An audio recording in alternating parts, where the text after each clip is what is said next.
Hello everyone, wish you happy in learning English.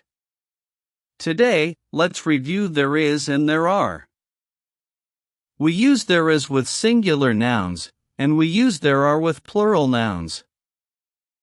Example: there is a book on the table.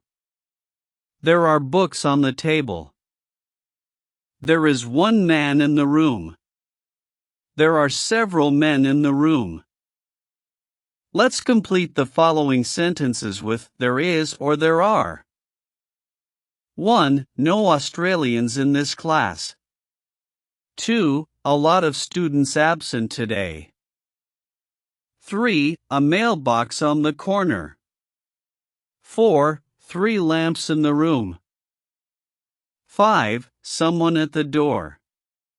6. 2 large windows in the room. 7. Only one door. 8. A lot of desks in our office. Corn. Do you know the answers? Let's check them together. 1. There are no Australians in this class. 2. There are a lot of students absent today. 3. There is a mailbox on the corner.